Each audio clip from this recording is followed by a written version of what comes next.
thanks everybody for being here this morning, and thanks so much to Creative Mornings for having me.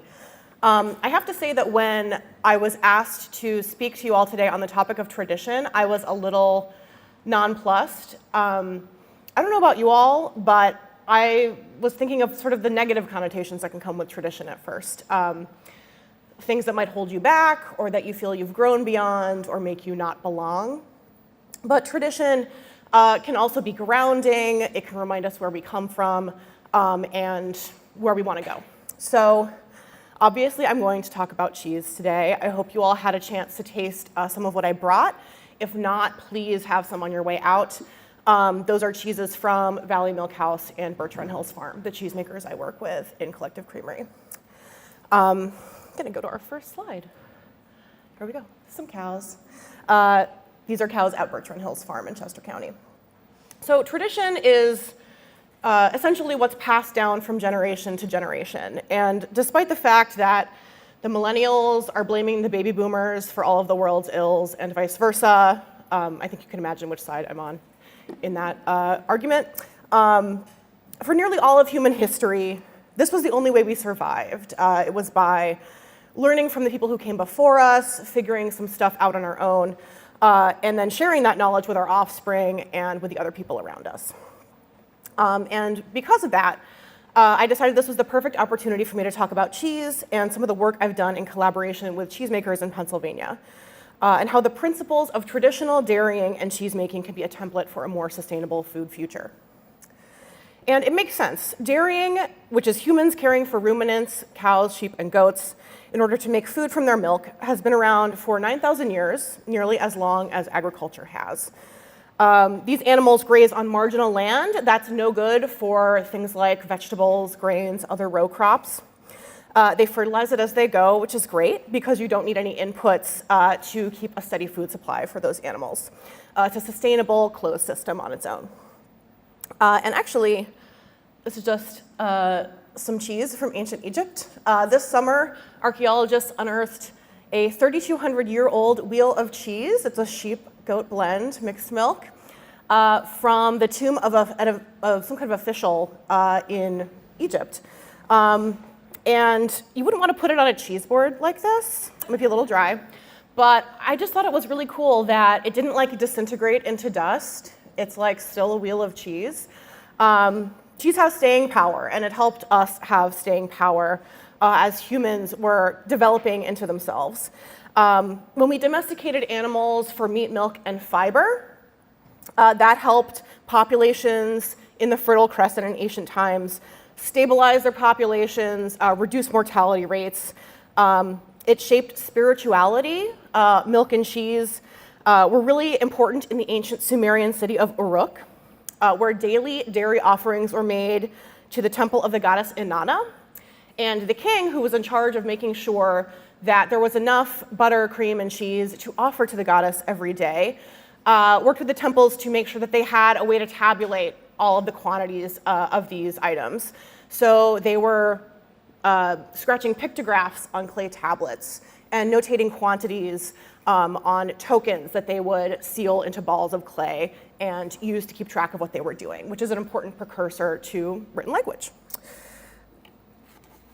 And then as we move through time, in Northern Europe, think early Middle Ages, women actually really came into dairying, or they had always been coming into dairying, but when we think of the dairymaid, she was really the person who was not only keeping everybody fed and clothed in her household on her serfdom on the manor, but she was baking bread, brewing beer, making and sewing clothes, growing medicinal herbs, cooking, cleaning, raising children, and also milking cows and making cheese on a pretty regular basis.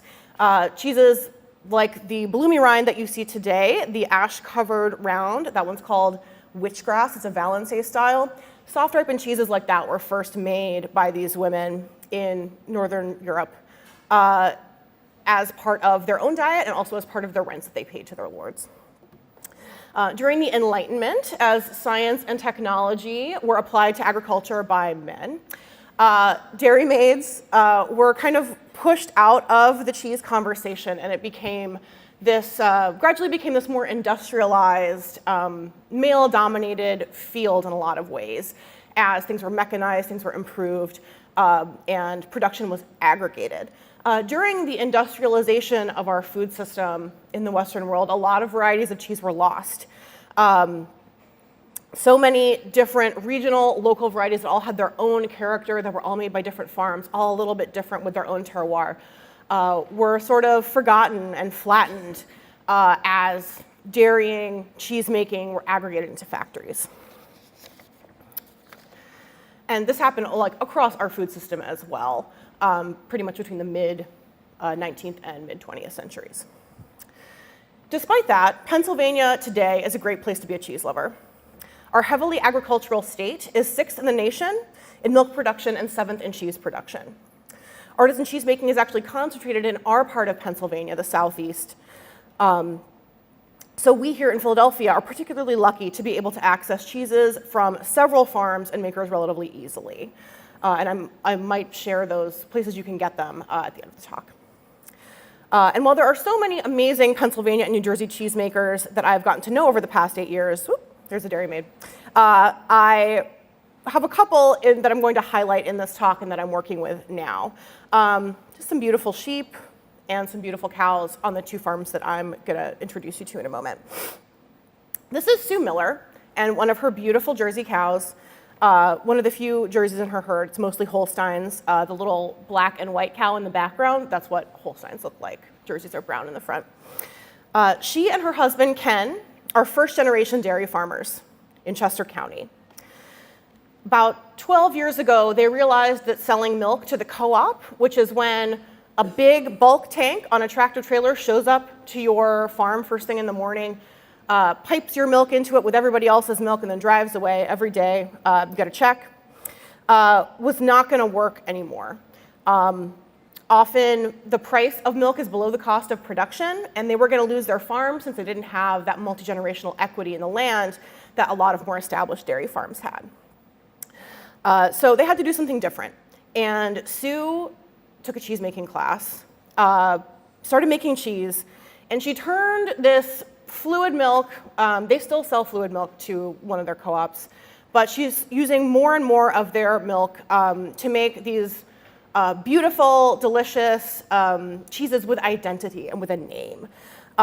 Birch Run Bleu is the one that you tasted today. It's that beautiful blue wheel with the gorgeous natural rind on the end of the board.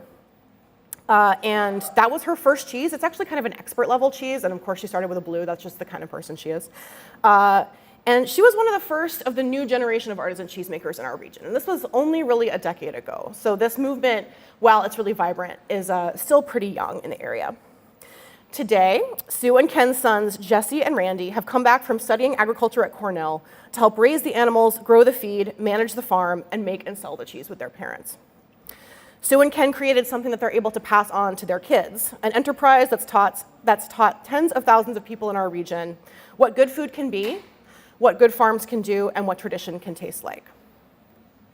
This is Stephanie Engstadt. She is the founder, cheesemaker, and sole full-time employee at Valley Milk House Creamery, which is located in Berks County's beautiful pastoral Ole Valley. Her German ancestors on her father's side date back to that area for 300 years. Her mother was Belgian and instilled in Steph a love of funky French and Dutch cheeses basically from birth. She tried working for a big bank, literally on Wall Street, but after a few years, she discovered home cheese making. She started making cheese at home, left banking, and never looked back. She's named her cheeses after the plants and weeds that her grandfather, who ran a fertilizer company in the Ole Valley, sketched out in his diaries. 2 of them that you tasted today are clover, that delicious, tangy, creamy, fresh cheese in the bowl. And the other one is witchgrass, that gorgeous, mottled ash rind, bloomy rind, Valenciennes style cheese. Steph's tiny creamery, retrofitted in an old dairy barn, is only 5 years old. But she already makes some of the most sought-after cheeses in the region with grass-fed organic milk from a nearby farm run by a longtime dairying family that's just as passionate about preserving farmland, raising healthy cows, and producing great milk as she is. And until 2016, I had been working at a nonprofit, first buying and selling local food, and then trying to help chefs, restaurants, and institutions buy local food. When I was suddenly laid off, these ladies sprang into action. We brainstormed an idea, a way that we hoped would get more great cheese into the hands of more eaters in the region and promote nutritious, thoughtfully made artisan cheese from healthy animals on healthy land as an everyday part of the American diet. We also wanted to work together and support each other as women in this industry. After all, cheese and dairy just have that feminine energy. Mammals are raised on their mother's milk. Cows, ewes, and does are female. And while many expert cheesemakers are men, and their contributions are valued, some women just seem to take to the cheesemaker's life as though they were born to do it. We have that legacy of the dairy maids to live up to, after all. I'm going to take a pause for a second to show you guys what cheese looks like before it's made. Has anyone ever seen cheese being made before? Okay, a couple people, but this will be an education for y'all. These photos were taken by Cynthia Van Elk, an amazing photographer at Steph's farm when she was first starting out 4 or 5 years ago. So what happens first is that the cows are milked, or in Steph's case, she goes to a creamery and picks up milk from her partner farm. It's poured or piped into the cheese-making vat, which is this large metal vessel that you see here, and it's heated to a certain temperature.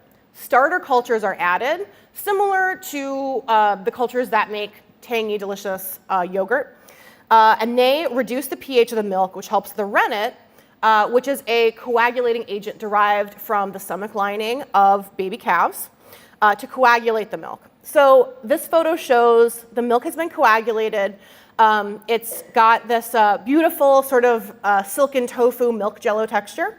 And what Steph is doing in this photo is cutting the curd using a curd knife. So she's going to cut it into little, like approximately 1-inch cubes before moving on to the next step. So once the curd is cut, the cheese is hooped, which means it's scooped up like this into forms. These are forms for her thistle, brie style, about this big. Really delicious cheese. And then that will drain into more of a cheese shape. It gets salted, dried, and then put in an aging environment to develop its beautiful bloomy rind. And while the recipe and method for cheese making is, in general, very similar among cheeses, these tiny, tiny differences in technique are what create all the different identities of cheese that we know.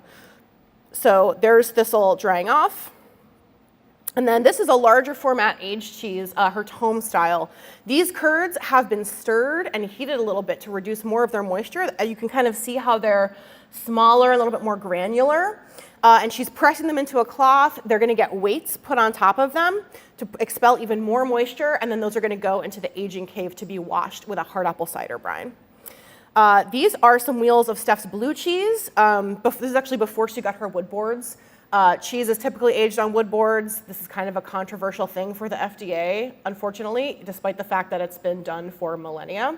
We can talk more about this later. Let me know if you're interested.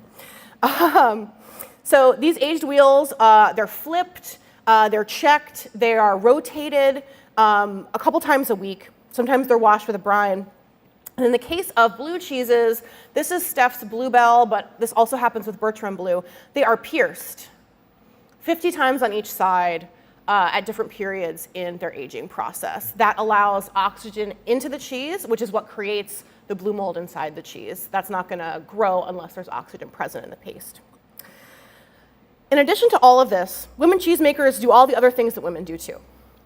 They build and support families and communities. They share their strength with their colleagues, strive for excellence in their work and balance in their lives, and lift each other up. These are the things that we've tried to do for each other. The idea for our collaboration became Collective Creamery, a cheese subscription in which we send out all weekly or monthly bundles of the best cheeses from Bertrand and Valley Milk House with a wedge from one of our cheesemaker friends in a region that you can't get anywhere in Pennsylvania. Since then, we've had cheese tastings, pairing classes, farm dinners, cheese quizzo, started a podcast, of course, where we talk to cheesemakers and we admire all about their work, what drives them, and what keeps them up at night.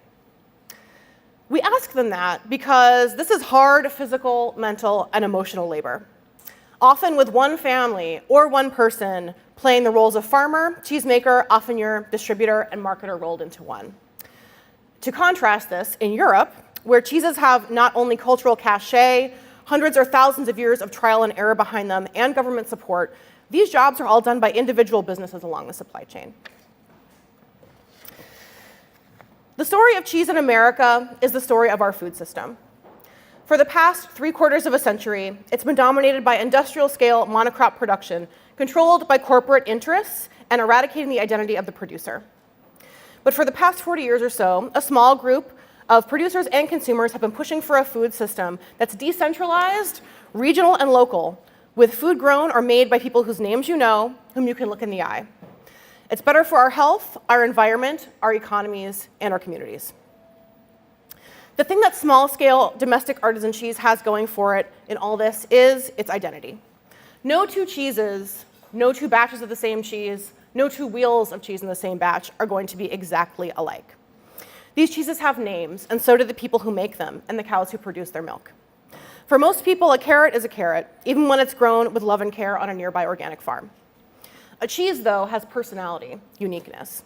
It holds our attention and grabs our senses, maybe because it's simultaneously alive and slowly decomposing, just like all of us. Cheese's evocative aromas, flavors, and textures have the power to take us somewhere else, to take us back, and to move us forward. At the same time, just in these past few years, things have gotten much worse for dairy farmers in the Northeast. 1,600 dairy farms went out of business in New York State between 2006 and 2016, with dozens more since then. Vermont, which is like the dairy destination, lost 265 dairy farms since 2010. Pennsylvania lost 120 dairy farms in 2016 alone. And that was before milk processor Dean Foods gave more than 100 dairy farms in 8 states, 42 of which were in Pennsylvania, just 3 months to find a new place to sell their milk this spring, after Walmart decided to drop Dean as its milk vendor and build its own supply chain in the Midwest. Farms that couldn't find another outlet shuttered, selling off animals and land, which is often developed rather than farmed in high-demand areas like Chester County.